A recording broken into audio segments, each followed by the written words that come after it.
We get a lot of calls from people who get other distributors and take them out of their vehicle and put another one in, and then they can't get the Jeep running again. I'm just going to show you quickly how to make sure that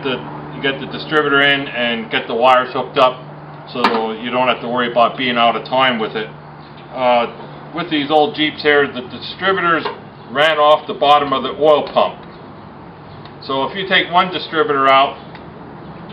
and put it back in, you should be able to get it back in time real easy. But when you look in the repair manual, there's usually a section there that tells you on the spark plug, where the spark plug wire is going here, it'll say that number one spark plug is at 5 o'clock on the distributor.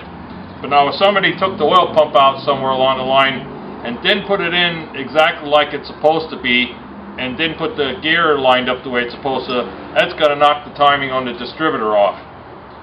So if you get a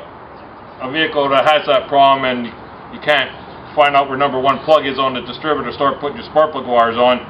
all you got to do is take number one spark plug out and take your distributor cap off, and then have somebody just crank the motor over, and while it's cranking over, when you have compression on your finger at the hole, look where the rotor is pointing on the distributor, and that's where number one spark plug wire is going to go.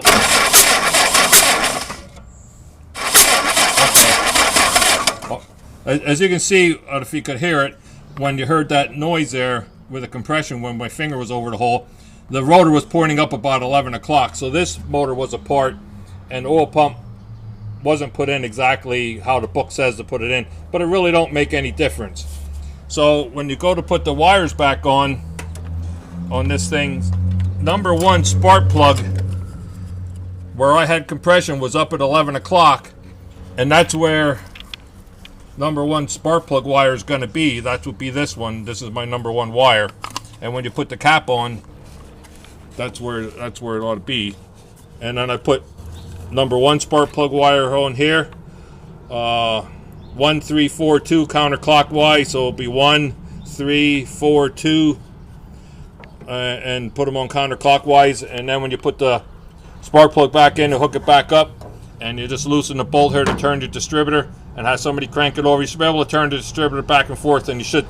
get the Jeep to start right away pretty easy. It shouldn't take much at all to get it running. Sometimes you go to set the timing and the oiler hole hits the block that you can't set the timing right, then you're going to have to drop the plug, the oil pump out, and give it a turn on the gear and reset your distributor again, so that it'll bring your distributor over, and this will get away from the block, and then you'll be able to set the timing and you'll be okay.